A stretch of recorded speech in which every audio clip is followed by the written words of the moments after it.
Excel Techno School, Guruvayanakere, Venur. Admission open now. ಬಿಜೆಪಿಗರು ವಿರೋಧ ಮಾಡ್ತಾವ್ರೆ sir, ಆಘಾತಕಾರಿ ಬೆಳವಣಿಗೆ ಇದು ಅಂತ.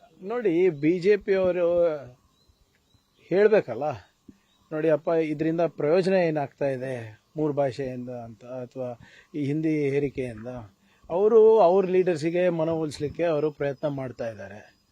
ಅದು ಅವ್ರು ಮಾಡಲಿ, ಅವ್ರ ಸ್ವಾಮಿ ನಿಷ್ಠೆ ತೋರಿಸ್ಬೇಕಂತ ತೋರಿಸ್ಲಿ. ನಾನು ಮುಂಚೆಯಿಂದನೂ ಹೇಳ್ತಾ ಇದ್ದೀನಿ, ಒಂದು ಜವಾಬ್ದಾರಿಯುತ ವಿರೋಧ ಪಕ್ಷದವರಾಗಿ ಸಾಧಕ ಬಾಧಕ ಏನು ಅಂತ ಚರ್ಚೆ ಮಾಡಿಬಿಟ್ಟು ನಮಗೆ ತಿಳಿಸಿದ್ರೆ we are ready to accept also. ಸುಮ್ಮನೆ ಕಾಟಾಚಾರಕ್ಕೆ ಟೀಕೆ ಮಾಡಬೇಕು ಅಂದರೆ ನಾವು ಉತ್ತರ ಕೊಟ್ಕೊಂಡು ಹೋಗೋಕ್ಕಾಗೋದಿಲ್ಲ. ಅವರು ಅಮಿತ್ ಶಾ ಅವ್ರು ಹೇಳ್ದಂಗೆ ಹಿಂದಿನೇ ಇರಬೇಕು, ನಮ್ಮ ಭಾಷಾ ಸಂಸ್ಕೃತಿ ಇರಬೇಕು ಅಂತ ಹೇಳ್ತಾರಲ್ಲ, ಅವ್ರಿಗೆ ಮನವೊಲಿಸ್ಲಿಕ್ಕೆ ಮಾಡ್ತಾ ಇದ್ದಾರೆ. ಅದಕ್ಕೆ ನಾವು ಯಾಕೆ ಕೇಳಬೇಕು? ನಮ್ದು ಕ್ಲಾಸಿಕಲ್ ಲ್ಯಾಂಗ್ವೇಜ್ ಇದೆ. ಕನ್ನಡದ ಇತಿಹಾಸ ಬಹಳ ಪ್ರಾಚೀನವಾಗಿದೆ. ಅದನ್ನು ಉಳಿಸೋದು ಬೆಳೆಸೋದು ಮಾಡಬೇಕಲ್ಲ. ಇವರು ಸಂಸ್ಕೃತ್ ಯೂನಿವರ್ಸಿಟಿಗೆ ಎಷ್ಟು ದುಡ್ಡು ಕೊಟ್ಟಿದ್ದಾರೆ, ಅಥವಾ ಸಂಸ್ಕೃತ ಭಾಷೆಗೆ ಸಾವಿರಾರು ಕೋಟಿ ರೂಪಾಯಿ ಕೊಟ್ಟಿದ್ದಾರೆ.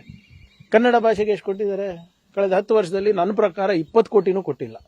ಅದೇ ಸಂಸ್ಕೃತ ಭಾಷೆಗೆ ಸಾವಿರಾರು ಕೋಟಿ ರೂಪಾಯಿ ಕೊಟ್ಟಿದ್ದಾರೆ. ಎಷ್ಟು ಜನ ಸಂಸ್ಕೃತ ಮಾತಾಡ್ತಾರೆ ಇಲ್ಲಿ?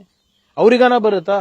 ಅಮಿತ್ ಶಾ ಅವರಿಗಾಗ್ಲಿ, ನಿಮ್ಮ ಮೋದಿ ಅವರಿಗಾಗ್ಲಿ, ಅವರು ಬರೇ ಇದೆಲ್ಲ ನೋಡಿ, RSS ಮನವೊಲಿಸ್ಲಿಕ್ಕೆ ಅವ್ರು ಮಾಡೋದು, ಇವ್ರ ಲೀಡರ್ಸಿಗೆ ಮನವೊಲಿಸಲಿಕ್ಕೆ ನಮ್ಮ ರಾಜ್ಯ ಬಿಜೆಪಿ ಅವ್ರು ಮಾಡೋದು ಅಷ್ಟೇ.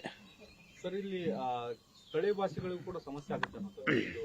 ಕೊಂಕಣಿ ಮತ್ತೆ ನೋಡಿ, ಆಡ್ಭಾಷೆಗಳು ಬಹಳಷ್ಟು ಇದೆ. ತುಳುಗೂ ಕೂಡ ಸ್ಥಾನಮಾನ ಕೊಡಬೇಕು ಅಂದ್ಬಿಟ್ಟು ಸದನದಲ್ಲೂ ಚರ್ಚೆ ಆಗಿದೆ. ನಾವು ಕೂಡ ಪ್ರಸ್ತಾವನೆ ಕಳಿಸ್ತಾ ಇದ್ದೀವಿ. ಅದನ್ನೂ ಉಳಿಬೇಕಲ್ವಾ? ನಮ್ಮ ವಿಭಿನ್ನವಾದಂಥ ಕಲೆಗಳೇನಿದೆ, ಭಾಷೆಗಳೇನಿದೆ, ನಮ್ಮ ಸಂಸ್ಕೃತಿ ಏನಿದೆ, ಅದಕ್ಕೆಲ್ಲಕ್ಕೂ ಆದ್ಯತೆ ಕೊಟ್ಟು ನಾವು ಮಾಡಬೇಕಾಗ್ತದೆ. ಕೇಂದ್ರ ಸರ್ಕಾರದ ಜವಾಬ್ದಾರಿ ಕೂಡ ಅವ್ರದ್ದಲ್ವಾ? ಅವ್ರು ತಾನೇ ಕೊಡೋದು ನಮಗೆ ಈ ಕ್ಲಾಸಿಕಲ್ ಲ್ಯಾಂಗ್ವೇಜ್ ಸ್ಟೇಟಸ್ಸು, ಮತ್ತು ಯಾವ ನಮ್ಮ ಕಲ್ಚರಿಗೆ ನೀಡಬೇಕಾಗಿರುವಂಥ ಮಾನ್ಯತೆ ಅಲ್ಲ. ಅವರಿಂದ ಏನಾಗ್ತಾ ಇದೆ? ನಮ್ಮ ಪ್ರಾಮಾಣಿಕ ಪ್ರಯತ್ನ ನಾವು ಮಾಡ್ತಾ ಇದ್ದೀವಿ. ಏನಪ್ಪ, ಎಲ್ಲಿ ನಾವು ಯೂನಿವರ್ಸಿಟಿಗಳಲ್ಲಿ ಅಧ್ಯಯನ ಪೀಠಗಳನ್ನು ಸ್ಥಾಪನೆ ಮಾಡಬೇಕು, ಮಾಡಿದ್ದೀವಿ. ಯಾವುದಕ್ಕೆ ನಾವು ನಿಗಮಗಳು ಮಾಡಬೇಕು, ಮಾಡಿದ್ದೀವಿ. ನಾವು ಅಧ್ಯಯನ ಯಾವುದಕ್ಕೆ ಮಾಡಬೇಕು, ಮಾಡ್ತಾ ಇದ್ದೀವಿ. ಇವರೇನು ಮಾಡ್ತಾ ಇದ್ದಾರೆ? ಕೇಂದ್ರ ಸರ್ಕಾರದವರು ಅವ್ರದ್ದು ಯಾವುದೇ ರೀತಿಯಾದಂಥ ಜವಾಬ್ದಾರಿ ಇಲ್ವಾ ನಮ್ಮ ರಾಜ್ಯದ ಮೇಲೆ, ನಮ್ಮ ಭಾಷೆ ಮೇಲೆ, ಅಥವಾ ನಮ್ಮ ವಿಭಿನ್ನವಾದಂಥ ವಿಶಿಷ್ಟವಾದಂಥ ಇತಿಹಾಸದ ಮತ್ತು ಸಂಸ್ಕೃತಿ ಮತ್ತು ಕಲೆ ಮೇಲೆ? ಇವ್ರದ್ದೇನು ಜವಾಬ್ದಾರಿನೇ ಇಲ್ವಾ? MP ಗಳು ಯಾಕೆ ಹೋಗಿದ್ದಾರೆ? ಮತ್ತೆ ಅವ್ರು ಎಷ್ಟು ಜನ ಹೋಗಿ ಹೋರಾಟ ಮಾಡಿದ್ದಾರೆ? ಮಾತೆತ್ತಿದ್ರೆ ಬಂದು ಇಲ್ಲಿ ಮೆಟ್ರೋ ದರ ಸ್ವಲ್ಪ ಮೇಲೆ ಏರಿಕೆ ಆದರೆ ಪ್ರತಿಭಟನೆ ಮಾಡೋರು ನಮ್ಮ ನೆಲ, ಜಲ, ಭಾಷೆ ಬಗ್ಗೆ ಯಾವಾಗ ಚರ್ಚೆ ಮಾಡಿದ್ದಾರೆ? ಯಾವತ್ತೂ ಮಾಡಿಲ್ಲ. ಸರ್, ಈ ಸಿಲಿಂಡರ್ ವಿಚಾರದಲ್ಲಿ ಕಲಬುರಗಿಯಲ್ಲೂ ಸಾಕಷ್ಟು ಸಮಸ್ಯೆ ಆಗಿದೆ ಸರ್. ನೋಡಿ, ಕಲಬುರಗಿ ಅಷ್ಟೇ ಅಲ್ಲ ಸರ್, ಇಡೀ ದೇಶದಲ್ಲಿ ಸಮಸ್ಯೆ ಆಗಿದೆ. ನಾನು ಮೊದಲನೇ ದಿನದಿಂದ ಹೇಳ್ತಾ ಇದ್ದೀನಿ, ಕೇಂದ್ರ ಸರ್ಕಾರ ಜನರಿಗೆ ಸುಳ್ಳನ್ನ ಹೇಳ್ಕೊಂಡು ಬರ್ತಾ ಇದ್ದಾರೆ. ಸದನದಲ್ಲಿ ನಿಮ್ಮ ಹರ್ದೀಪ್ ಸಿಂಗ್ ಪೂರಿ ಅವರು 75 ದಿನ ಆಗಷ್ಟು ನಮ್ಮ ಹತ್ರ ಇಂಧನ ಇದೆ ಅಂತ ಸುಳ್ಳು ಹೇಳಿದ್ರು. ಅದಾದ್ಮೇಲೆ 25 ಅಂತ ಹೇಳಿದ್ರು. ಅದಾದ್ಮೇಲೆ ಎಮರ್ಜೆನ್ಸಿ ಸರ್ವಿಸಸ್ ಮೇಂಟೆನೆನ್ಸ್ ಆಕ್ಟ್ ಅನ್ನ ಜಾರಿ ಮಾಡಿದ್ರು. ಎಸೆನ್ಷಿಯಲ್ ಕಮಾಡಿಟಿ ಆಕ್ಟ್ ಅನ್ನ ಜಾರಿ ಮಾಡಿದ್ರು. ಎಲ್ಲಾನು ಸರಿಯಾಗಿದೆ ಅಂತ ಇದ್ದಂತ ಸರ್ಕಾರ, ಪ್ರಧಾನಮಂತ್ರಿ ಮೋದಿ ಅವರು ಮೊನ್ನೆ ತುರ್ತು ಸಭೆಯೊಂದು ಮಾಡಿ ಕರೋನಾ ಸಂದರ್ಭದಲ್ಲಿ ಹೇಗೆ ನಾವೆಲ್ಲರೂ ಒಗ್ಗಟ್ಟಾಗಿ ಒಮ್ಮನಸ್ದಿಂದ ನಾವು ಹೋರಾಟ ಮಾಡಿದ್ವಿ, ಆ ಮನಸ್ಸನ್ನ ಗಟ್ಟಿ ಮಾಡ್ಕೊಂಡು ಹೋರಾಟ ಮಾಡೋಣ ಅಂತ ಹೇಳ್ತಾ ಇದ್ದಾರೆ. ಅಂದ್ರೆ ದೇರ್ ಇಸ್ ಅ ಕ್ರೈಸಿಸ್ ಅಲ್ವಾ? ನೀವು ಡೆಲ್ಲಿನಲ್ಲಿರ್ಬೋದು, ಸೂರತ್ನಲ್ಲಿರ್ಬೋದು, ಮುಂಬೈನಲ್ಲಿರ್ಬೋದು, LPGಗೆ ಮತ್ತೆ ಪೆಟ್ರೋಲಿಗೆ ನೀವು ಲೈನ್ಗಳು ನೋಡಿ. ಮಾಧ್ಯಮದಲ್ಲಿ ಅದನ್ನ ಸರಿಯಾಗಿ ತೋರಿಸ್ತಾ ಇದೆ. ಸೋಷಿಯಲ್ ಮೀಡಿಯಾ ಓಪನ್ ಮಾಡಿ ನೋಡಿ, ಹೇಗೆ ಜನರು ಸಾಲಾಗಿ ಕರೋನಾ ಸಂದರ್ಭದಲ್ಲಿ ಹೆಂಗೆ ನಿಲ್ತಾ ಇದ್ರು ರೇಷನಿಗೆ. ಡಿಮಾನಿಟೈಸೇಷನ್ ಸಂದರ್ಭದಲ್ಲಿ ಹೇಗೆ ATMಗಳು ಹೊರಗಡೆ ಲೈನ್ ಇತ್ತು, ಅದೇ ಲೈನ್ಗಳು ಇವಾಗ ನಾವು ಕಾಣ್ತಾ ಇದೀವಿ. ಪೆಟ್ರೋಲಿಯಂ ಸಚಿವಾಲಯ ಯಾವುದೇ ರೀತಿ ಕೊರತೆ ಇಲ್ಲ, ನಾವು ಸರಬರಾಜು ಮಾಡ್ತಾ ಆಯ್ತು, ಇಂಧನದ ಕೊರತೆ ಇಲ್ಲ ಅಂದ್ರೆ ಯಾಕೆ ಟಾಟಾದವರು ಪುಣೆನಲ್ಲಿ ಅವ್ರ ಕಾರ್ ಮ್ಯಾನುಫ್ಯಾಕ್ಚರಿಂಗ್ ಅನ್ನ 50% ಇಳಿಕೆ ಮಾಡಿದ್ದಾರೆ?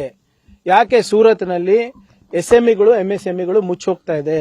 ಯಾಕೆ ನಮ್ಮ ಪೀಣ್ಯದಲ್ಲಿ ಸಣ್ಣ ಪುಟ್ಟ ಕೈಗಾರಿಕೆ ಅವರಿಗೆ ಕೊರತೆ ಆಗ್ತಾ ಇದೆ? ಇಂಧನದ ಕೊರತೆ ಆಗ್ತಾ ಇದೆ, ಕಮರ್ಷಿಯಲ್ ಗ್ಯಾಸಸ್ ಕೊರತೆ ಆಗ್ತಾ ಇದೆ, ಕೆಮಿಕಲ್ಸ್ ಕೊರತೆ ಆಗ್ತಾ ಇದೆ.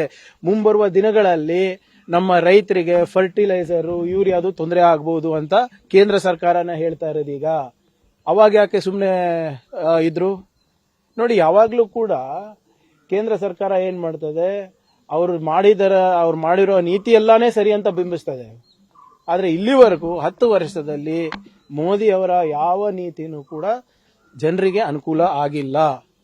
ಯಾವ ನೀತಿ? 12 ವರ್ಷ ಆಯ್ತು. ಅವ್ರ ವಿದೇಶಾಂಗ ನೀತಿ ಫ್ಲಾಪ್ ಆಗಿದೆ, ಅವರ ಎಕನಾಮಿಕ್ ಪಾಲಿಸೀಸ್ ಫ್ಲಾಪ್ ಆಗಿದೆ, ಅವ್ರ ಮೇಕ್ ಇನ್ ಇಂಡಿಯಾ ಫ್ಲಾಪ್ ಆಗಿದೆ, ಸ್ಕಿಲ್ ಇಂಡಿಯಾ ಫ್ಲಾಪ್ ಆಗಿದೆ, ಡಿಜಿಟಲ್ ಇಂಡಿಯಾ ಫ್ಲಾಪ್ ಆಗಿದೆ. ಕೇಳೋರು ಯಾರು? ಪ್ರಧಾನ ಮಂತ್ರಿ ಯಾವ್ದು ಸ್ಕಿಲ್ ಡೆವಲಪ್ಮೆಂಟ್ ಪ್ರೋಗ್ರಾಮ್ ನಲ್ಲಿ 14,000 ಕೋಟಿ ರೂಪಾಯಿ ಹಗರಣ ನಡೆಸಿದಾರ್ರಿ. ಅಂದ್ರೂ ಕೂಡ ಈ ಕೇಂದ್ರ ಸರ್ಕಾರ ನಾವು ಮಾಡಿದ್ದೆ ಸರಿ ಅಂತ ಇದ್ರೆ, ಉದ್ಯೋಗ ಖಾತ್ರಿ ಯೋಜನೆ ಬಗ್ಗೆ ಏನಾದ್ರೂ ರೂಲ್ಸ್ ಬಂದಿದ್ಯಾ? ಈಗ ಇನ್ನೇನು 2 ದಿನ ಈ ಫೈನಾನ್ಷಿಯಲ್ ಇಯರೇ ಮುಗೀತದೆ. ಏಪ್ರಿಲ್ 1 ಇಂದ ಏನ್ ಮಾಡ್ಬೇಕು ನಮ್ ಜನ? ಕೇಂದ್ರ ಸರ್ಕಾರದವರು ಬಹಳ ಬೇಜವಾಬ್ದಾರಿ ಅವರಿಗೆ ನಡೆಸ್ತಾ ಇದಾರೆ. ನನಗೇನೋ ಮೋದಿ ಅವರಿಗೆ ಬರೇ ಏನೋ ಪ್ರಚಾರ ತಗೊಳೋದ್ರಲ್ಲಿ, ವಿದೇಶ ಪ್ರವಾಸ ಮಾಡೋದ್ರಲ್ಲಿ ಇಂಟ್ರೆಸ್ಟ್ ಇದೆ. ಅವರಿಗೆ ರೀಲ್ಸ್ ಮಾಡೋಷ್ಟು ಎಷ್ಟು ಆಸಕ್ತಿ ಇದೆ, ಅಷ್ಟು ಆಸಕ್ತಿ ಸ್ವಲ್ಪ ಆಡಳಿತದಲ್ಲೂ ಇದ್ದಿದ್ರೆ ನಮ್ಮ ಜನರಿಗೆ ಅನುಕೂಲ ಆಗೋದು. ಸ್ಟಾರ್ಟ್ ಆಗಿ 1 ತಿಂಗಳು ನೋಡಿ, ನನಗೆ ಗೊತ್ತಿಲ್ಲ ಅದು ಅಂತಾರಾಷ್ಟ್ರೀಯ ಮಟ್ಟದಲ್ಲಿ ಹೇಗಾಗ್ತಾ ಇದೆ ಅಂತ. ಆದ್ರೆ ನಮ್ಮ ಪಾತ್ರ ಏನಿತ್ತು, ಅಥವಾ ನಾವು ಹೇಗೆ ನಮ್ಮ ಪಾತ್ರವನ್ನ ವಹಿಸಬೇಕಾಗಿತ್ತು, ಅದನ್ನ ನಾವು ಮಾಡಿಲ್ಲ. ನಮ್ಮ ಮೋದಿಯವರ ವಿದೇಶಾಂಗ ನೀತಿಯಿಂದ ಇವತ್ತು ಸಾಮಾನ್ಯ ಜನರಿಗೂ ತೊಂದರೆ ಆಗ್ತಾ ಇದೆ. ಇದು ಬರೇ ಯಾವುದೋ ಇಸ್ರೇಲು, ಇರಾನು, ಅಮೆರಿಕ ಮಧ್ಯದಲ್ಲ. ಇವತ್ತು ನೋಡಿ, ಒಂದು ಹಾರ್ಮುಸ್ ಒಂದು ಪ್ಯಾಸೇಜ್, ಆ ಜಲಸಂಧಿ ಒಂದು ನಿಂತಿರೋದ್ರಿಂದ ಯಾವ ರೀತಿ ಇವತ್ತು ನಮ್ಮೆಲ್ಲರಿಗೂ ತೊಂದರೆ ಆಗ್ತಾ ಇದೆ. ಆಮೇಲೆ ಸುಳ್ಳು ಹೇಳೋದನ್ನ ನಿಲ್ಲಿಸಬೇಕು ಫಸ್ಟ್ ಕೇಂದ್ರ ಸರ್ಕಾರ ಮತ್ತೆ ಅವರ ಎಲ್ಲ ಸಂಸ್ಥೆಗಳು. ನಾಚಿಕೆ ಬರತ್ರಿ. ನಿಮ್ಮ ಯಾರೋ ಮೋಹನ್ ಭಾಗವತ್ ಅವರು ಬಂದು ಸ್ಟೇಟ್ಮೆಂಟ್ ಕೊಡ್ತಾರೆ, ಇಡೀ ಪ್ರಪಂಚ ಎಲ್ಲಾ ದೇಶಗಳು ಇವತ್ತು ಮೋದಿ ಅವ್ರ ಕಡೆ ನೋಡ್ತಾ ಇದಾರೆ, ಭಾರತ ದೇಶದ ಕಡೆ ನೋಡ್ತಾ ಇದೆ ಈ ಯುದ್ಧ ನಿಲ್ಸ್ಲಿಕ್ಕಂತ. ಮತ್ತೆ ಯಾಕೆ ನಿಲ್ಸಿಲ್ಲ? 1 ತಿಂಗಳಾಗ್ತಾ ಬಂತಲ್ಲ, ಯಾಕೆ ನಿಲ್ಸಿಲ್ಲ?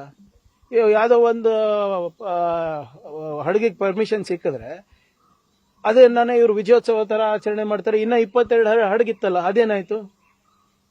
ಜನರಿಗೆ ಬರೇ ತಪ್ಪು ಮಾಹಿತಿ ಕೊಡೋದು, ಫಾಲ್ಸ್ ನೆರೇಟಿವ್ ಬಿಲ್ಡ್ ಮಾಡೋದು, ಸೋಷಿಯಲ್ ಮೀಡಿಯಾನಲ್ಲಿ ಸುಳ್ಳು ಹೇಳೋದು, ಇದನ್ನ ಸರ್ಕಾರ ನಿಲ್ಲಿಸ್ಬಿಟ್ಟು ಹೌದಪ್ಪ ತೊಂದರೆ ಆಗಿದೆ, ನಮಗೆ ಕ್ಷಮಿಸಿ, ನಮಗೆ ನಾವು ಇದನ್ನ ಸರಿಪಡಿಸ್ತೀವಿ, ಆತಂಕ ಪಡೋದು ಬೇಕಾಗಿಲ್ಲ, ನಾವು ಇಂಥ ಕ್ರಮಗಳು ತಗೊಂಡಿದೀವಿ ಅಂತ ನಿಜ ಹೇಳಕ್ಕೇನು?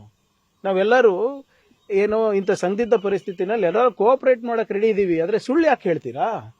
ಕರೋನಾ ಸಂದರ್ಭದಲ್ಲಿ ಸುಳ್ಳು, ಡಿಮಾನಿಟೈಸೇಷನ್ ಸಂದರ್ಭದಲ್ಲಿ ಸುಳ್ಳು, ಯುಕ್ರೇನ್ ಯುದ್ಧ ನಡೆದಾಗ ನರೇಂದ್ರ ಮೋದಿ ಅವರೇ ನಿಲ್ಲಿಸ್ತೀರಂತ ಅಡ್ವರ್ಟೈಸ್ಮೆಂಟ್ ತಗೊಂಡ್ರಿ, ಪುಕ್ಸಟೆ ಪ್ರಚಾರ ತಗೊಂಡ್ರಿ. ಅವಾಗ ಈಗಲೂ ಅದೇ ಮಾಡ್ತಾ ಇರೋದು ಅವರು. ಈಗ ಬೇಸಿಗೆ ಶುರು ಆಯ್ತು, ನೀರಿನ ಸಮಸ್ಯೆ ಇಲ್ಲ ಸರ್ ಗ್ರಾಮಗಳಲ್ಲಿ? ಖಂಡಿತವಾಗೂ ನಾವು ಈಗಾಗಲೇ ನೀರಿನ ಬಗ್ಗೆ ಹಲವಾರು ಸಭೆ ಮಾಡಿದ್ದೀವಿ.